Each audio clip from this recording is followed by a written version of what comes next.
Oshkosh Media is government programming on GovTV, community programming on Life TV, and community radio on Oshkosh FM 101.9. Welcome to the City Manager's Report. The City Manager's Report, a look at city updates and municipal news, and a preview of the next Oshkosh Common Council meeting agenda. Your hosts, Emily Springstroh of Oshkosh Media and City Manager Mark Roloff.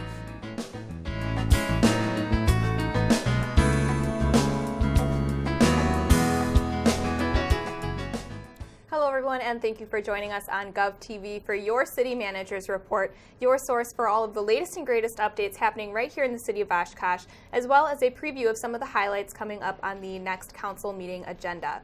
I'm your host, Emily Springstroh, joined as always by your City Manager, Mark Roloff. Thanks for joining us, Mr. Roloff. Great to be here, Emily. It's great to have you. We're going to go ahead and dive right into our hot topics for the first half of today's show. We're going to take a little break, and then we'll go ahead and dive right into the council meeting agenda for Tuesday, March 26, 2019. So, Mark, we want to start off the show with a little bit of a recap. We had the biggest event of the year for us in Oshkosh here, and that is the State of the City took place this last Monday. Real exciting event, had a good turnout of people, and of course the opportunity to interact with city staff at the City Exhibit Expo, which is before and after the State of the City address. So that's always fun because you get to chat with people about issues that are of concern to them and ideas that they want to share with us, and it's a great opportunity. It's definitely a highlight of the evening, being able to conversate with different city departments and city groups, neighborhoods, and some of the award recipients also have a booth at the State of the City. But another one of the highlights is your State of the City address, Mark. So maybe some of the main points that you were hitting on this year.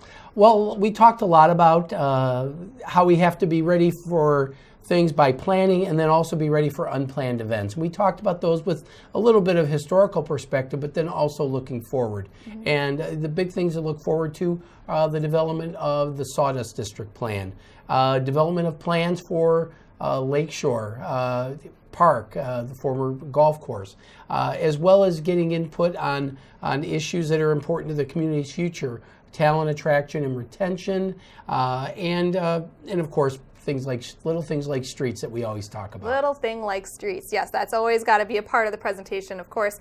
And then we also were able to honor some people who have been serving on boards and commissions on 5-year milestones, as well as some really great community groups with our Community Partnership Awards. And so the whole evening in itself is just a really great opportunity to celebrate, look back on all the accomplishments of the previous year, but most importantly, look forward into the coming year and all the things we have planned. Really a lot of fun talking about the coming year. One of our Community Partner Awards was actually joint. It was between Watco, the holding company for Wisconsin and Southern Railroad, as well as the Wisconsin DOT. And I had the opportunity to do a tour of the transload facility in our Southwest Business Park with Department of Transportation Secretary Craig Thompson. Mm-hmm. And he was very impressed with what we had out there.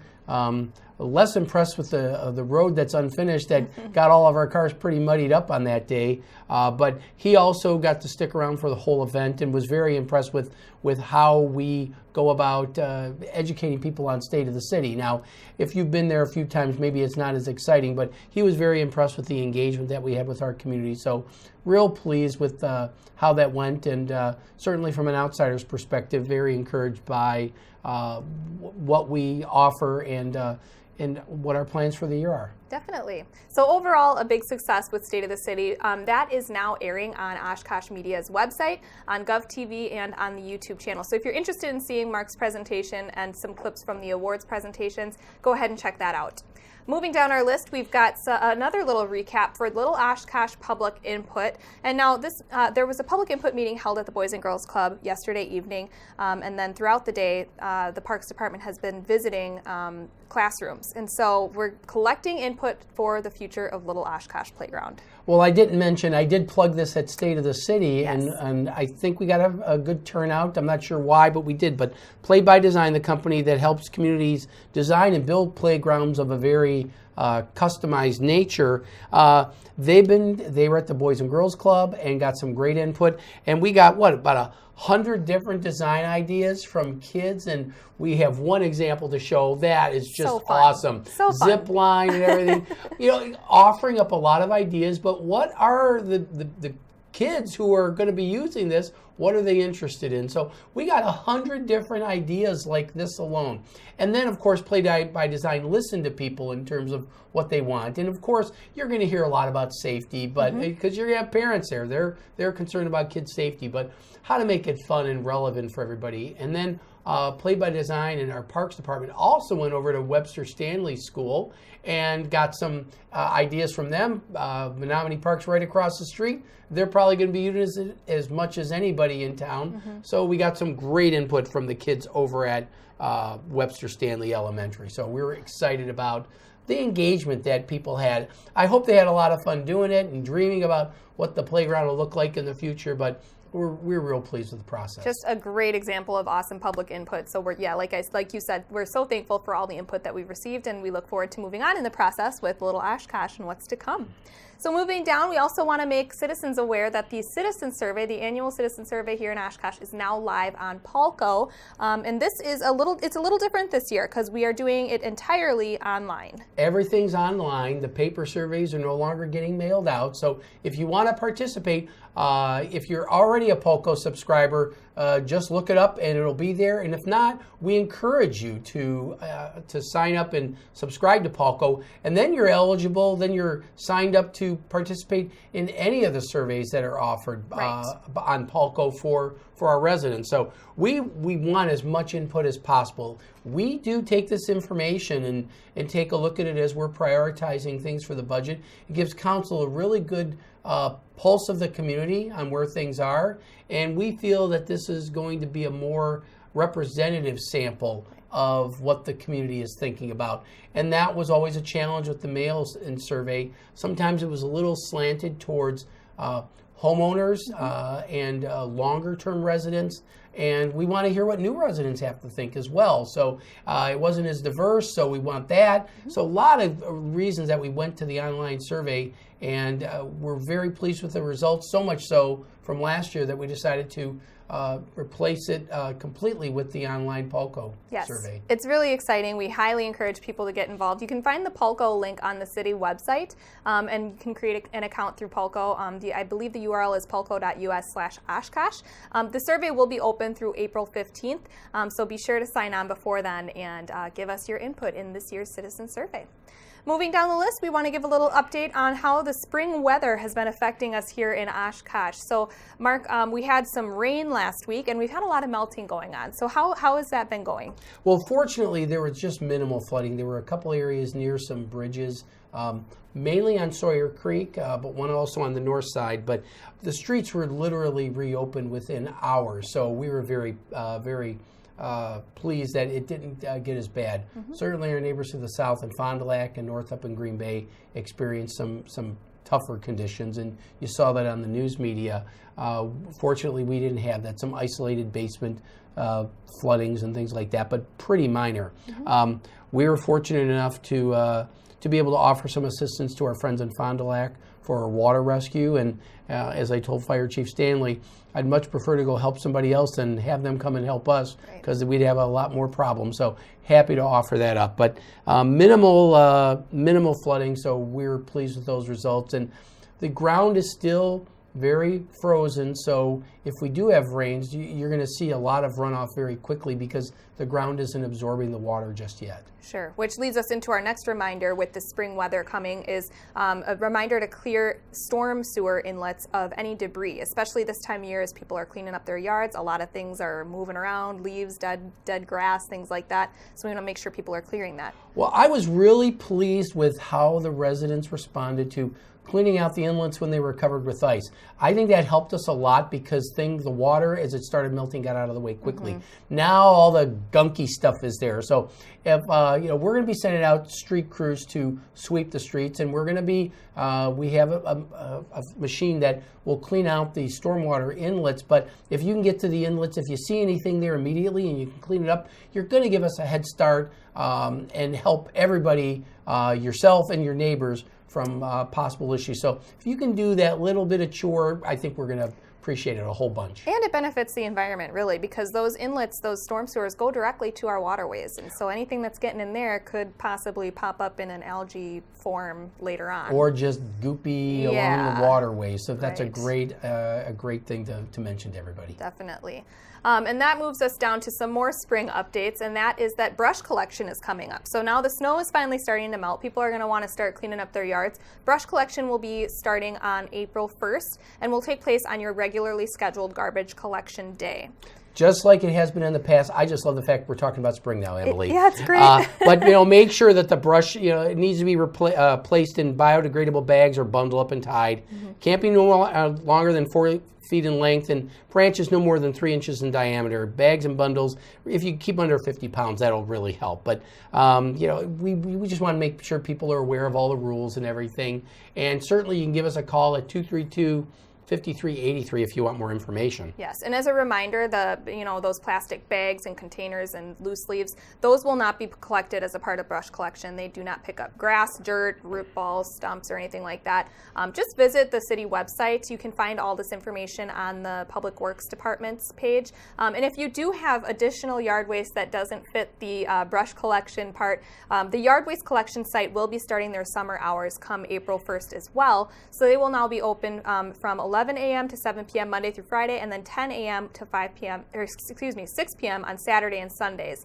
So a little more time for you to take advantage of that. And to use the drop-off facility, you do need a yard waste permit. You can get those at City Hall or over at Kits and File. We certainly want to encourage people to do that if they like that option. For weekend warriors, they kind of like to get that done over the weekend, and we've got very convenient hours over at the yard waste drop-off facility. So if that's what you want to do, absolutely take advantage of it. Yes, and like I said, all the information is available on the city website. You can find all the things that you might need to know about different materials that you're dropping off, things like that. So another great reminder for our spring little update for this episode of City Manager's Report. And then we do have one more reminder as well, and that is that Election Day is coming up.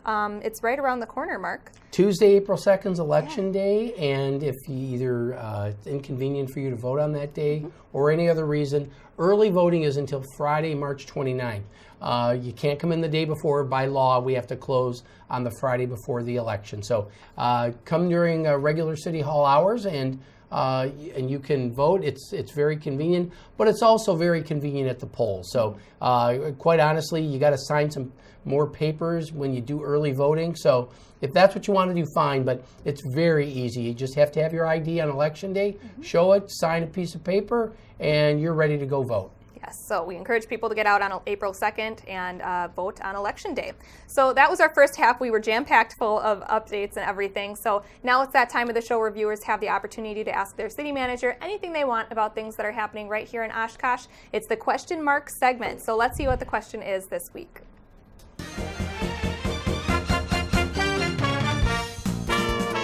Mark, question is, why are there so many wrecked cars at Expert Auto on Murdoch? Why doesn't the city do something about it? That's a great question, and I think when people hear the answer, they'll go, oh gosh, I guess I should have thought of that. Those wrecked cars were out there all as a result of the 131 car pileup on Highway 41 a few weeks ago. Remember we had a major blizzard type condition out there. And Expert Towing was one of the companies that was out there and moving the vehicles.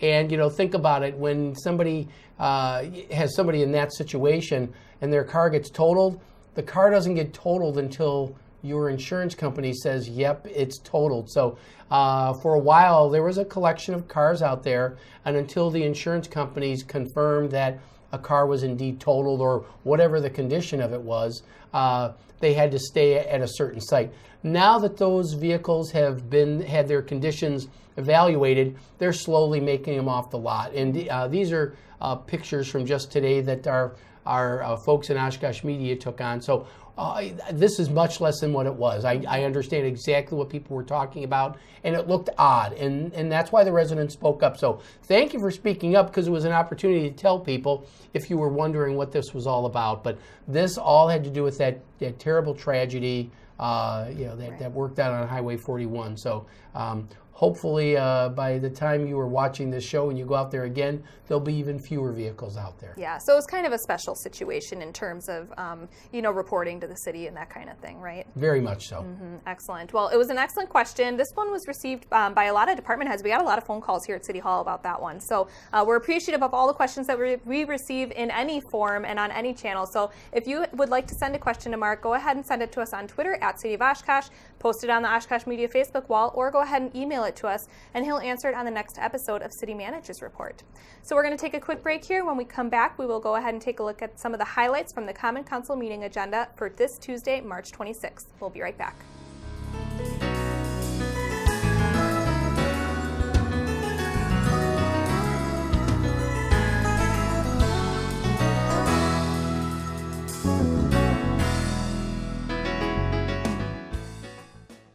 It is sad but true that for years, some people have been using storm drains to dispose of their wastes.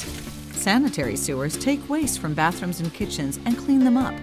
But storm sewers do not treat or clean up anything passing through them. Everything that enters a storm drainage system is eventually discharged into a stream, river, lake, or bay in exactly the same form as it entered.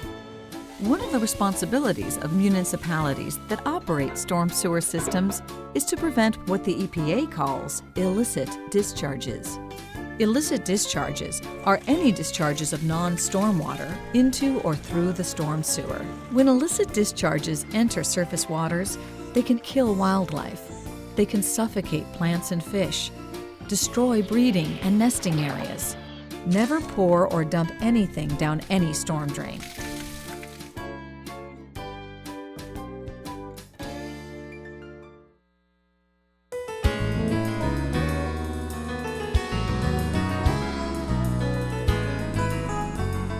Welcome back to City Manager's Report. Thanks again for joining us. Now we're going to go ahead and take a look at some of the highlights from the upcoming Common Council meeting agenda. That's for Tuesday, March 26, 2019.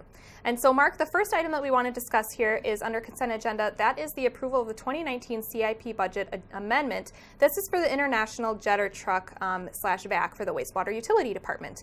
It's not a small number here, a dollar amount. No, it's a $384,000 expenditure for a truck. So a lot of people are curious as why are you spending so much money on a truck? Right, right. So what exactly is this? Well, the Jetter Vac is an item we use to do regular maintenance on our sewer system. This is not glamorous or pretty, but we use a lot of water to jet water into the sewer and clean it out, and then we vacuum it up to maintain our sewers. And we have a cycle that we go through the entire city sanitary sewer system to clean it up, and our goal is to get through that on that regular basis, because we know that when we do this regular maintenance, you don't get sewer backups. And generally when we get sewer backups, it's because somebody did something very inappropriate in a very short amount of time. So if we do this regular maintenance, those incidents are very, very rare, and we're very pleased with the results of that. So, but it is part of a regular practice that is pretty much used by all municipalities and all sanitary sewer systems. So we're happy to get it done. Yeah, something a little more behind the scenes, yet extremely important. So glad to have a little education on that. Well, you know, the other thing, this sewer vac, the sanitary sewer utility also lends it out to our stormwater utility. So when we were talking earlier about cleaning out the storm inlets, they will also use this to clean out the catch basins that are used there. But again, keep cleaning it out, because we aren't going to get out there all the time. And so as we get out there and clean it up, if you can get to it beforehand, you're really giving us an extra boost. And as you said, protecting the environment. Exactly. Another great reminder of that. Moving down our consent agenda, we've got the award for a bid for the Public Works contract number 1904. This is for Hazel Street from Washington Avenue to East Irving Avenue. And this is one that we're going to be talking about for a little while. So tell us a little bit about this. Well, one of our biggest projects of the year. It's going to cause some disruption, not only to residents on Hazel Street, but people who love Menominee Park and want to use it. Right. And that's one of the reasons we're considering some alternate things for our July 4th celebration. But this is a stretch from Washington all the way up to Irving. Irving will be open, so you can access Menominee Park from Irving Avenue as you're coming from the west. So that won't be a problem. But this is going to be pretty disruptive throughout the summer. But as you've driven Hazel Street, you know why we're getting it done, and a lot of bad sewers out there as well. So again, it's not just about the condition of the street, and Hazel Street sewer really needs some attention. We're also hoping to get a little trail on the east side of Hazel Street to kind of create a little bit of a trail and loop system for Menominee Park as well. Excellent. And then right under this, they're also going to be planning on purchasing some lighting poles and fixtures, and that is also for the Menominee Park Trail project that you mentioned here. So tell us a little bit why this is on here now before the project has even begun. We want to get a jump on getting these lighting poles ordered, because sometimes there's a big lead time associated with those. And sometimes if you wait for the contractor the successful contractor, we're probably not going to sign the final contracts on this bid award for a few weeks. So you're going to be into April before you order them. And if there's a 4-month lead time, it may be too late to get it done in the course of the season. We get a jump on ordering those things, and so they're really ready in the middle of the project, ready to put them in when it's appropriate. So it's a good way to keep the project going, and our engineers have found from their experience that pre-ordering these things keeps the project on schedule. And timing is really important for all of these things, especially for different aspects of the project. We want the project to be done at the end of the season. We don't want any leftover things, and especially something with lighting, because that's a safety issue. We want to make sure we take care of that. Excellent. So definitely be on the lookout for more information coming out about this project. It's going to be a big project this summer, and we'll definitely be putting out updates and subscription lists and everything that can keep you in the loop on this Hazel Street project. Moving down the agenda here, Mark, we've got the approval of the Menominee South Neighborhood Plan, and this is an exciting one and always a great reminder for how wonderful the neighborhood associations are. Well, what great timing. We were just talking about Menominee Park and everything. This is the neighborhood there, and they're a very engaged neighborhood. And one of the things that's very beneficial is if they can develop what's called a neighborhood plan. This helps them as they make applications to the city for some of our great neighborhoods money, and also when they're making applications to, say, the Community Foundation, or if there are other grants out there. Whenever you have a plan in place, it really shows that you have your act together, you know what you're planning to do. And the Menominee South Neighborhood Association spent a lot of time putting this plan together, and they're real excited about it and presenting it to council, and I'm sure the council is going to be very pleased with the results and looking forward to starting the implementation of this. It really just goes to show how wonderful it is, first of all, to have the neighborhood associations, but also the neighborhood plans, because so many great things come out of it, like you said, to get fundraising, to get grants, and to make improvements to your neighborhood. So we really encourage people, if they're not already involved in their neighborhood association, to get involved, or if your neighborhood does not have an association, to contact us here at City Hall, and I believe it's Alexa and Stephen who are Alexa and Stephen will be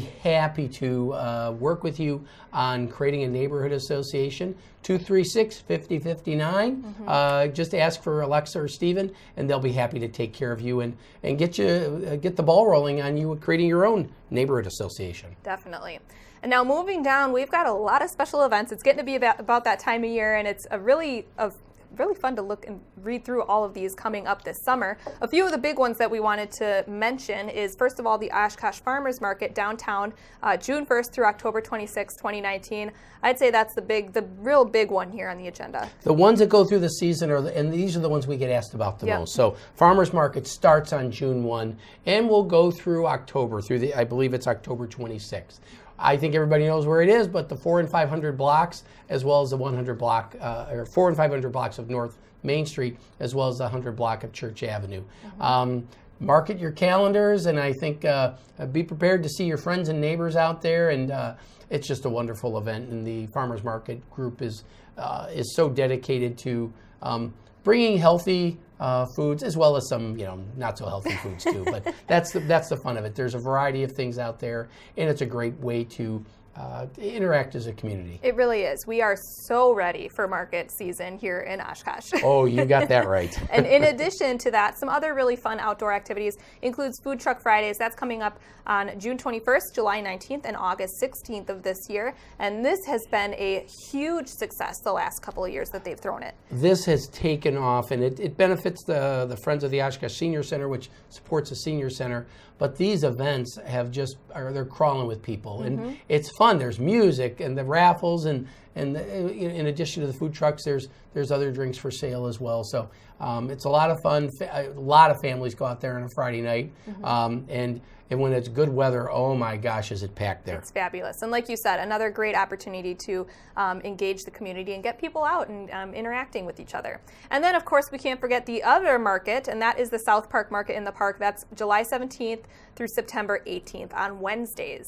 And that's, again, meshing South Park and Farmers Market, two great things in the city. And the Wednesdays are a little different flavor, but still a lot of fun, very family-oriented. A lot of people go there after work, and just a chance to enjoy the park with their family and maybe do a little shopping. Yes, so looking forward to so many of these summer events. Those aren't the only ones on the agenda that they'll be talking about at the council meeting, but really looking forward to these and summer and spring in general. So moving down under new resolutions, we've got a couple items here. Approving spotlight designations. This is for the Redevelopment Authority to acquire 672 Jefferson Street and then also 857 West 9th Avenue. So Mark, maybe educate us a little bit on what the spotlight designation is and how this all works. Well, the idea is to identify a property and declare it blighted. In this case, both of these areas are in identified redevelopment areas. In the case of 672 Jefferson Street, that's in the Near East neighborhood, and there are some properties that the Redevelopment Authority purchased on the west side of Jefferson, and they connect up with Main Street in the 600 block. There are some houses across the street that are also looking a little ragged, and the idea is to acquire those and put the entire area in a position where you can redevelop it as a group. So that's why 672 is so important. And then over on West 9th, this is about getting one of our major gateway corridors addressed, and whenever we find homes that are or properties that are in rough shape, again, acquire them, and then over time we can redevelop this area and make it a corridor that we can all be proud of. It's kind of our front porch to a lot of people who visit Oshkosh, so it's important that we address these areas. Definitely. Well, thank you for the background on that, and we're looking forward to acquiring those and just making those corridors all that much better. Moving down, last item that we want to discuss here is under City Manager announcements and statements. That is the recognition of Fox Chase Neighborhood Association, and this is an exciting time as we're recognizing new associations. Tell us a little bit about this one. Well, this isn't a brand new neighborhood association. It's kind of a repurposing of the old Sawyer Creek Neighborhood Association. But this was a pretty big geographic area, and so the group decided that south of Sawyer Creek, they wanted to create their own neighborhood association, and so this is the one that will replace Sawyer Creek. But you can see it's literally south of Sawyer Creek, and then on either side of 20th. But in reality, the business park is on the south side of 20th. So it's north of 20th and south of Sawyer Creek. It includes the area where Carl Traeger Middle School is. Great engaged neighborhood association, and happy to welcome them into the fold and look forward to their participation to help improve their neighborhood and maintain it and keep the neighbors together and interacted. Yes. Loving all the neighborhood association and neighborhood talk on this episode. So it really is helpful to get that input and to engage the citizens so that when there are issues that come up, they're there to give us input and to make their opinions known on things. Yes, definitely extremely important. So happy for them, and we look forward to seeing all the things that will come out of Fox Chase Neighborhood Association. So with that, that's going to do it. We're just about out of time here on City Manager's Report. So Mark, I'd like to thank you again for joining us today. It's always a pleasure. Again, the Common Council meeting is this Tuesday, March 26th at 6 p.m. You can watch it live on GovTV and on our website, oshkoshmedia.org, or you can listen to it on 101.9 Oshkosh FM, which is also online and on the TuneIn Radio app for mobile devices. Don't forget to like Oshkosh Media on Facebook or follow us on Twitter for all of your community and government programming and updates, or go ahead and check out our YouTube channel for government meeting replays and past episodes of our programs. And don't forget, if you have a question for City Manager Mark Roloff, send it to us on Twitter, post it on our Facebook page, or go ahead and email it to us, and he'll answer it on the next episode of CMR. So with that, we'd like to thank you once again for joining us on City Manager's Report, and we'll see you next time.